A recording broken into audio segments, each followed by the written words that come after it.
This lecture is Women and the History of Science. It's going to be not only about how we see women, but also about different ways in which we can think about history itself and how we write history and tell stories about the past.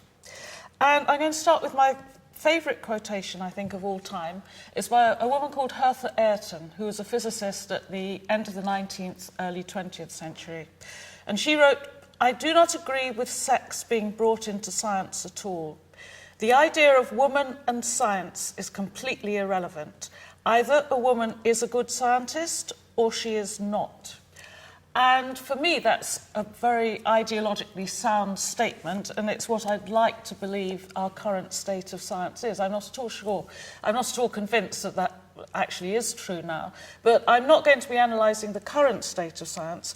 I'm going to be looking at some women in the past and how the past has affected attitudes towards women today. Because for me, that's one of the main points of doing history. Of course, I'm interested in what did happen and sort of writing little stories about the past and doing detective hunts in the archives. But for me, the whole point of doing history is to understand more fully how we've arrived at our present situation and hopefully be able to do something in order to improve the future. So that's my sort of motivation for looking at women in the history of science. There certainly was discrimination against women in the past, whether there is or not now, and Hertha Ayrton herself is a good example. And I'm going to tell you a little bit about that, not just to do a biography of Hertha Ayrton, but to pick out some of the key features of her life that illustrate attitudes towards women in the past. And this is a picture of the chemistry laboratory at Girton. Girton was the first women's-only college at Cambridge, and it was founded in 1869, and Hertha Ayrton came here a few years later in 1876. But at that time, women still couldn't go to the laboratories of the major laboratories at the Cavendish belonging to Cambridge University. So the women's colleges had separate laboratories for the women. And Hertha Ayrton probably studied in this laboratory. Unsurprisingly, when centuries of tradition were overthrown and women first came to Cambridge, there was considerable opposition. And this is a rather satirical poem from Punch, the comic journal very famous in the 19th century. "The woman of the future shall be deeply read, that's certain, with all the education gained at Newnham or at Girton." Newnham and Girton were the two women's colleges at Cambridge. "She'll puzzle men in algebra with horrible quadratics, dynamics and the mysteries of higher mathematics." So that's a rhyme which is of course mocking the pretensions of women who want to learn subjects like mathematics and physics. I think it's also expressing a certain amount of fear and trepidation on the part of the men. I mean, it is quite true that some of the women were considerably better than them at maths, and this was a source of consternation to some of the men. But it articulates a belief that was prevalent then, and I think to some extent still is now. You can either be a normal woman or you can be a good scientist, but you can't possibly be both. And I'll go on and tell you a bit more about Hertha Ayrton. So she got a certificate of mathematics at Cambridge. Because she was a woman, she wasn't allowed to graduate. And in fact, women couldn't graduate from Cambridge University until 1949. They couldn't officially get their bit of paper. And there's a picture on the right of her most famous book, The Electric Arc, which had very practical application. It was to stop street lights from stuttering at night. And in 1902, she was proposed for fellowship of the Royal Society, which was the year the book, The Electric Arc, was published. But although she was proposed for fellowship, she was turned down on the grounds which might seem rather extraordinary now, that she was married. But in fact, at this time, neither teachers nor civil servants, if they were women, were allowed to be married. So this was the reason for her rejection from the Royal Society. At least she was allowed to read her own paper at the Royal Society. She was the first woman that was able to do that. And so I'm going to go back and talk a bit now about Mary Somerville. in a way, Hertha Ayrton's predecessor, although she didn't go to university. She couldn't go to university.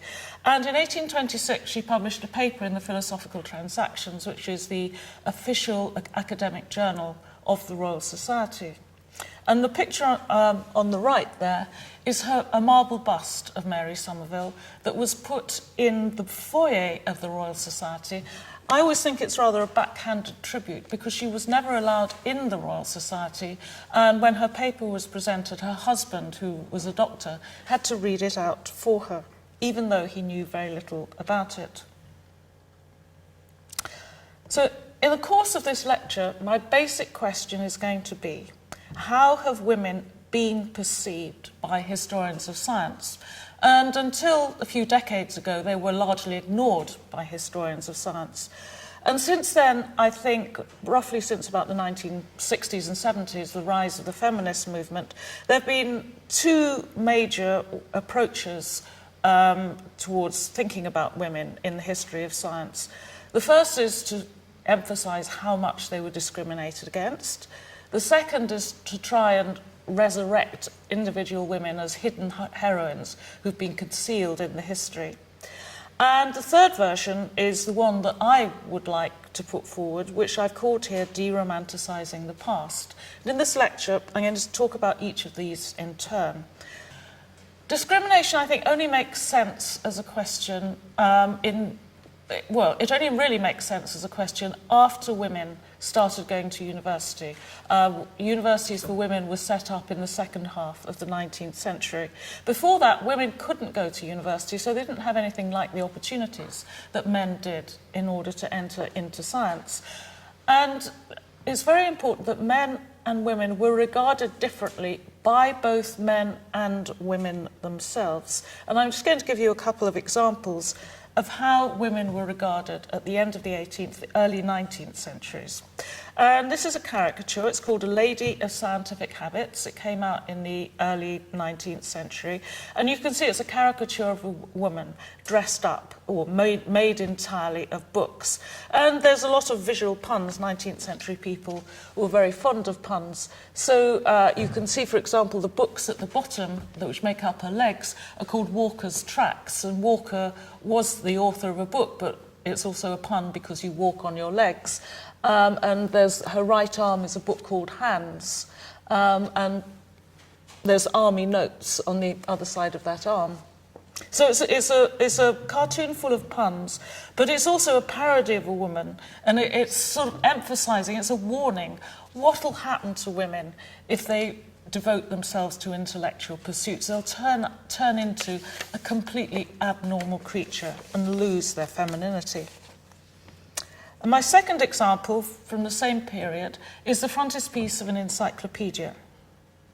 And you can see the main character standing up here is the goddess Minerva, Athena in Greek culture, Minerva in Roman culture. And you can see that it's Minerva because she's wearing a helmet and there's a little owl perched on top of the helmet, and the owl is the conventional symbol of wisdom. So this is Athena, the goddess of wisdom.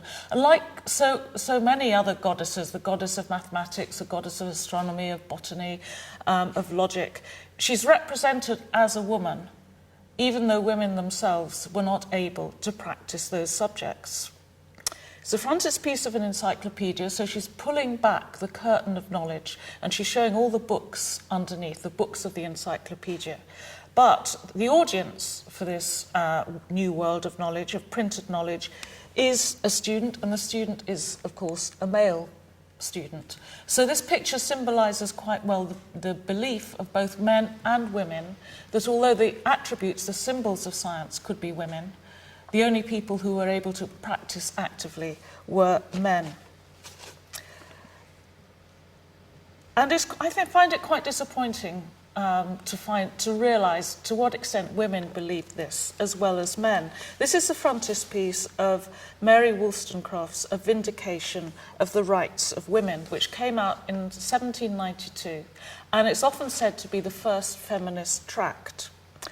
But when you read it from a 21st century perspective, it's actually quite disappointing because she's not campaigning for equality between men and women. She's not campaigning for women to go to university. She thinks that mainly she thinks that women should be better educated so that they can be better wives and mothers. This is a manifesto campaigning for conventional marriage, but just for women to be educated as well.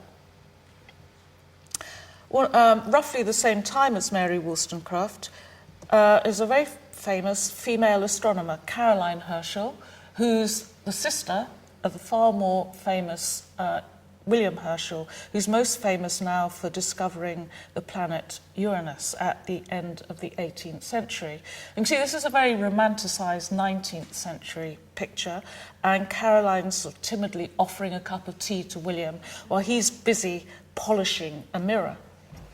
And when I first looked at this picture, I sort of thought that this might symbolise their relationship, but I was sort of angry that that was how they'd been represented. And I saw at the bottom there's a little box with a doll peeping out, and I had all sorts of ideas that this doll might symbolise Caroline escaping from the confines of her upbringing.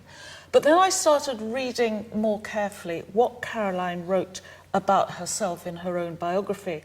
And I realised that she, like a lot of other women of her period, from my perspective, seemed to be contributing to her own subservience. She believed, as so many people did, that men and women had different intellectual capacities, and so they should play different roles in society. So these are some extracts from her diary.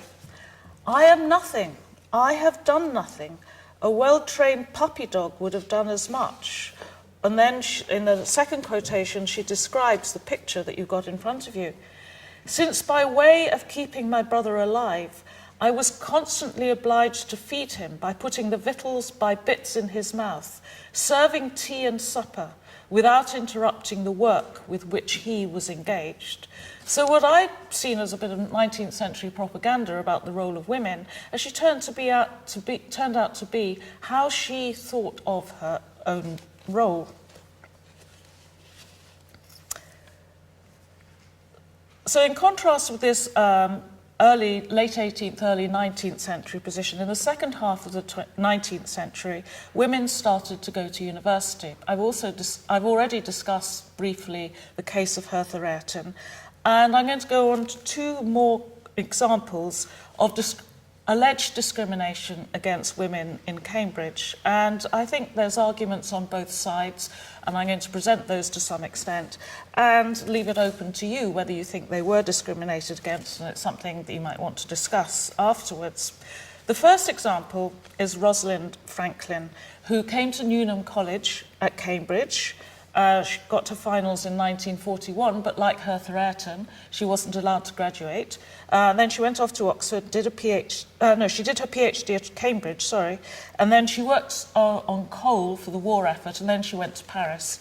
So by the time she came back to London in the late 1940s, early 1950s, she was already a very experienced researcher. And she went to King's College, London, and she worked on DNA with Maurice Wilkins, and she was an expert X-ray crystallographer. And this is by far her most famous photograph.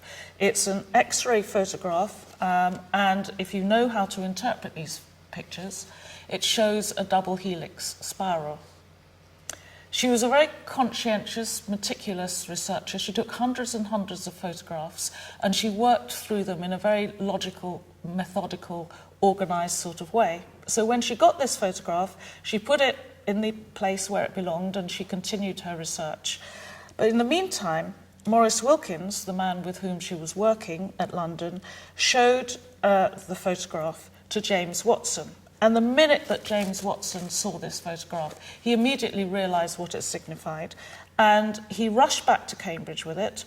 And this is him, he's on the left of the picture, the rather geeky-looking guy in the tie. He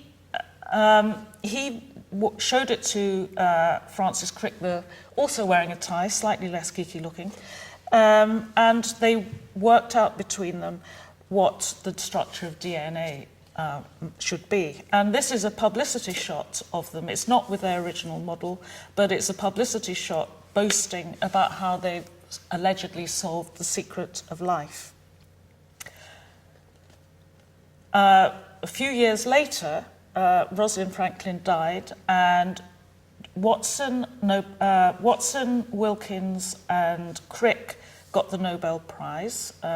Rosalind Franklin didn't, partly because she died, partly because only 3 people can get the Nobel Prize.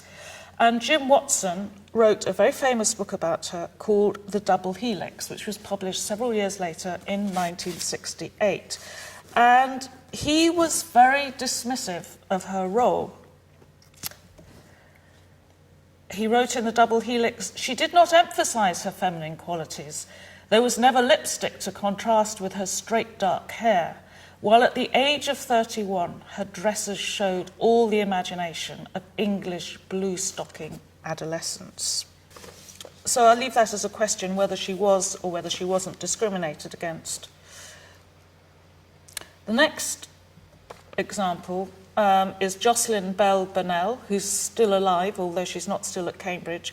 And she claimed and claims that during her work, she was often discriminated against. She claims that her supervisor didn't believe her when she detected some abnormal radio signals and said she was just picking up BBC broadcasts.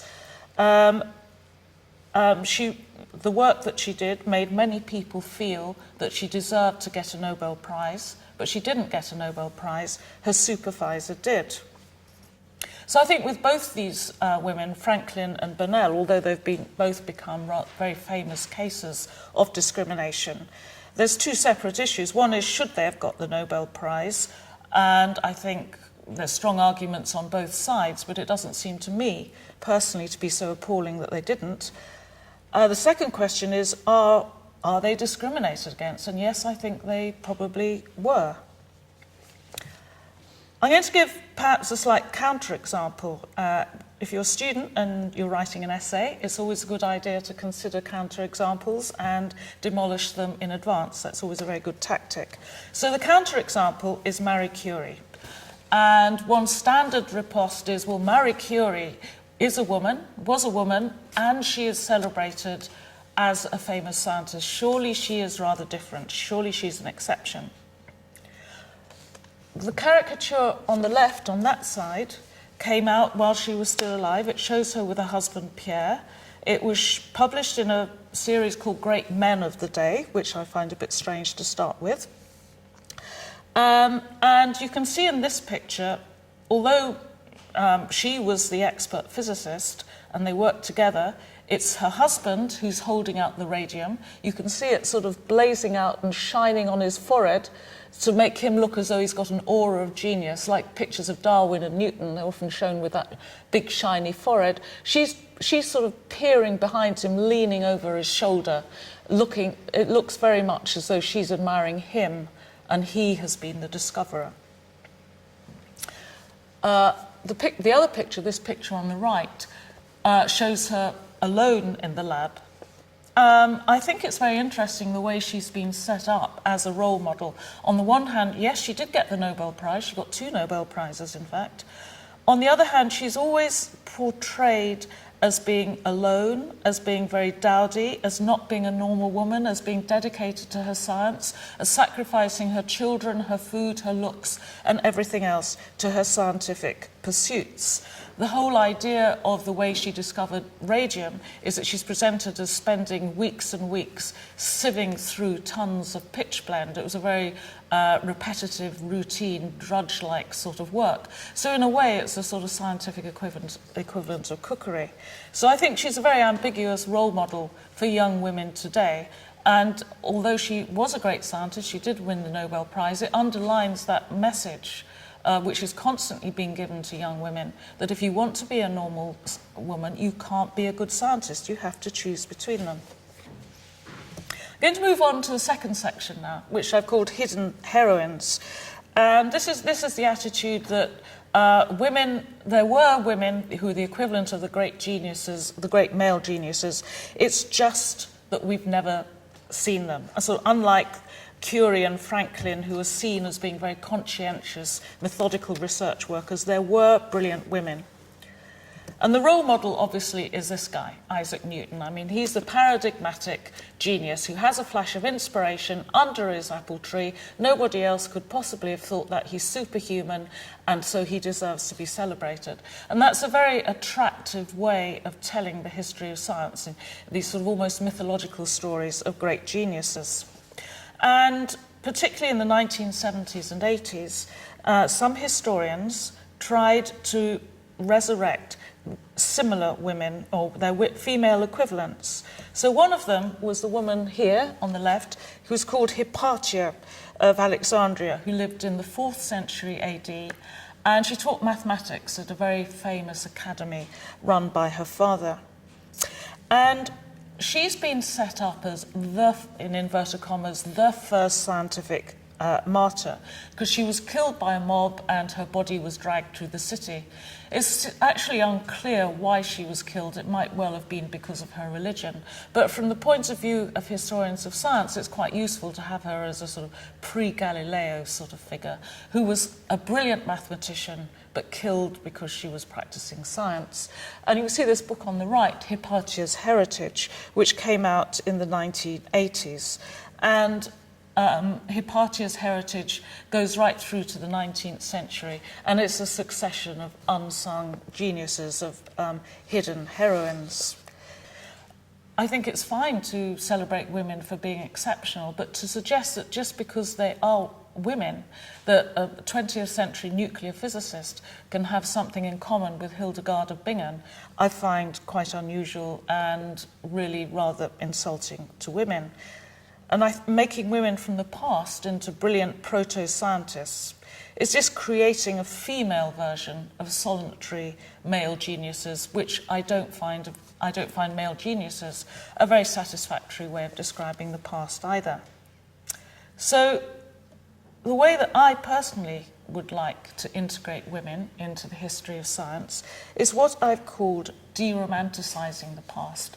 I'd like to set up more realistic role models for both the sexes. So rather than rewriting the traditional genius version of science and rewriting it for women, I think we should broaden what counts as the history of science. History of science is about far more than great instruments, great equations, great men. It's also about understanding how it is that a huge range of practical and theoretical information became known about and spread throughout the world. How is it that science has become so important in modern society? And when you consider the history of science from that point of view, you find out that women have a far greater role as communicators, illustrators, and educators. So I'm going to give you some examples. I'm going to start with an example I've mentioned twice already, is the Herschels. So this is a picture on the left of the huge telescope that was erected in the house where Caroline and William Herschel lived. Caroline, as well as William, was involved in building this. It was her job to superintend the scores of workmen who were putting it together. When it was lying flat on the ground, she conducted visitors through the tube because you could crawl through.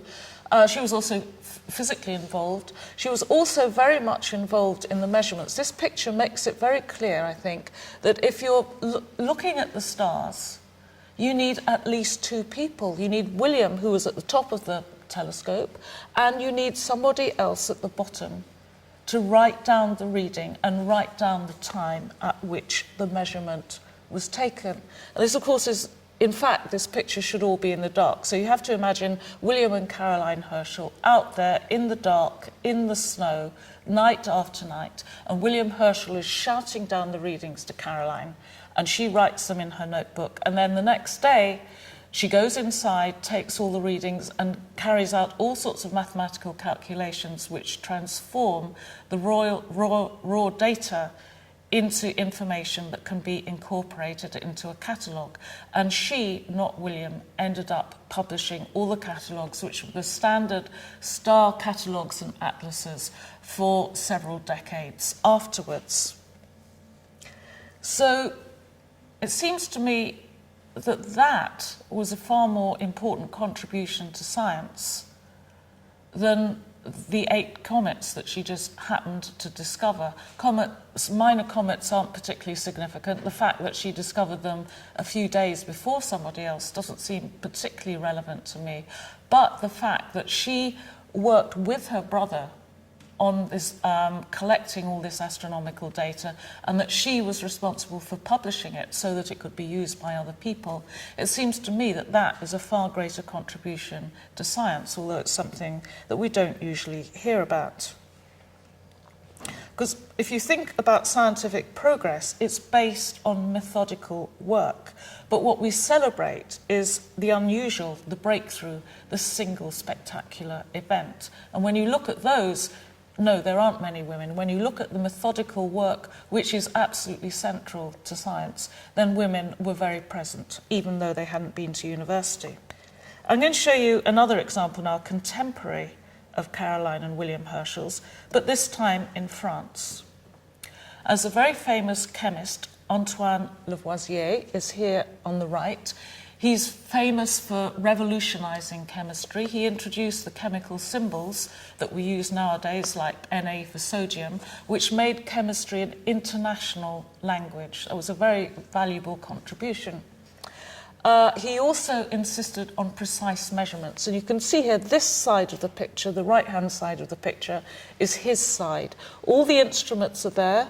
He's writing the revolutionary book that was to go out all through the world. And he is solely responsible, according to this official picture, for the instruments in the book. And he's gazing up at his wife, who's propped up on his shoulder, Marie Lavoisier, looking incredibly glamorous, obviously spent hours in the hairdresser getting ready for this picture, obviously got nothing to do with science. But if you look in that folder, which you can just see on the left of the picture, that's a folder of her drawings because she was an art student and she studied under David. David was the artist who produced this very, very fine double portrait, which is at the Metropolitan in New York. And this is one of the pictures that she drew. And this is, if you like, a private picture, of an inside, backstage picture of how science is produced. And it presents a very different image from the public one I've just showed you. So there's Lavoisier acting as a stage director. He is no longer on his own. There is a team of people there, including the guy probably who's doing the most work is the subject, sitting at the table. He's wearing a rubber suit and a mask, and he's pumping his foot up and down on that treadle, getting all hot and sticky, and they're measuring the gases going in and out of his mouth. Over here is Marie Lavoisier in her own picture. And that's because she was the person who wrote down all the measurements. If you look at the laboratory notebooks, she took all the measurements, and she was also responsible for organising all the laboratory supplies. So in the day-to-day running of the laboratory, she was just as important as Lavoisier. When they got married, she was only 13 years old. And the first thing she did was study English. So Lavoisier never learnt how to speak English, so it was Marie Lavoisier who translated all the English textbooks and the latest research papers into French so that he could read them, another essential role which we don't hear about. I mentioned earlier that Lavoisier's fame depended to a large extent on the precise instruments that he made. And this is one of 12 plates from the book that you saw him writing earlier. You can see it's got a scale at the bottom. It's got detailed instructions on how to put all these little bits together to make the instruments. The idea was that anybody in the world who got hold of Lavoisier's textbook could recreate the instruments and produce exactly the same results as he did. And by now I imagine that you're all aware that it was Marie Lavoisier who drew all these plates. And if you go to Cornell in America, you can see all the original drawings and how carefully she scaled them up and how accurately she drew them. So this role of being an illustrator, a translator, is a common one for women to hold. Marie Lavoisier, surprisingly enough, receives no credit in Lavoisier's book whatsoever, and yet you can see from what I've been saying that she was very, very important in his work.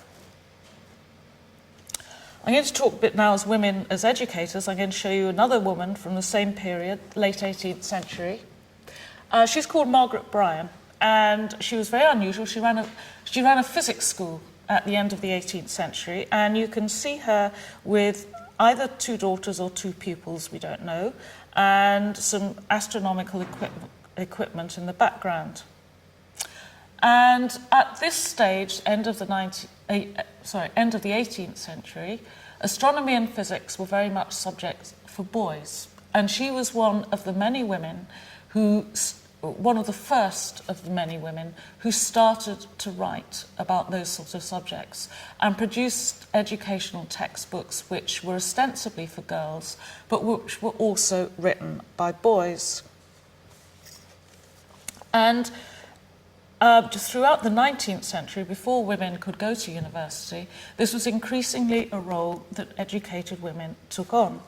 And I was going to give you one example to show how important this activity was.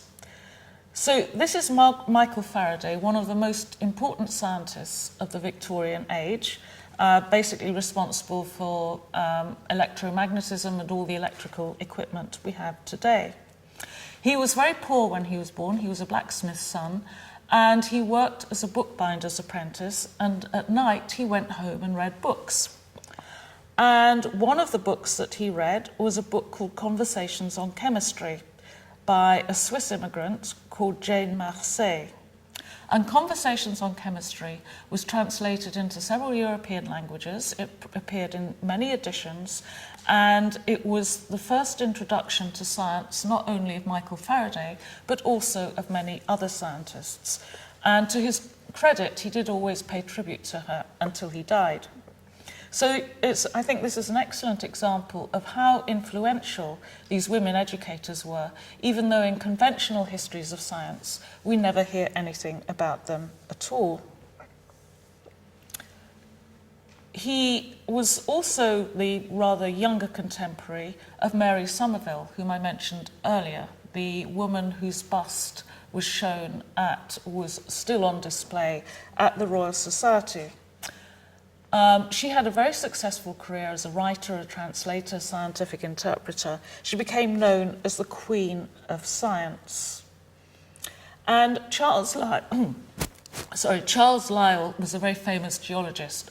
He was the man who was extremely influential on Charles Darwin when he was developing his theory of evolution. And he wrote to his fiancée, "Had our friend Mrs. Somerville been married to a mathematician, we should never have heard of her work. She would have merged it with her husband's and passed it off as his." And I agree, I think Lyell is absolutely right. But she did manage to do a lot of independent work on her own, and she did become very famous in her own right. But not as an originator of new knowledge, more as a translator, an interpreter, a communicator, the sort of person who's essential for passing on scientific information. I think it's a bit ironic that Charles Lyell should have written this to his fiancée, because that's precisely how he behaved to her. I looked for a picture of Mary Lyell. I couldn't find one. Whenever I looked on Google Images, I kept getting referred back to pictures of him. So I'm afraid I've just had to replace her with a silhouette. She was rather like Marie Lavoisier. When they were engaged, she learnt German. Their honeymoon trip was a field exploration trip for geology. She edited all his works, He had very short sight, so she did a lot of writing for him. She did the illustrations of his book, and she classified a lot of his collections. So, as evidence of this is what she wrote in a letter to her sister.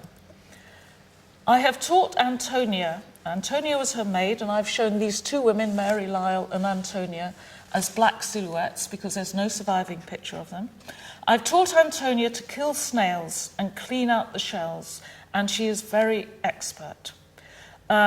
Shells and snails might not seem like a very important subject now, but in geology and biology of the 19th century, when Darwin was developing his theories of evolution, they're extremely important. So there was Mary Lyle contributing enormously to all of Charles Lyell's research projects.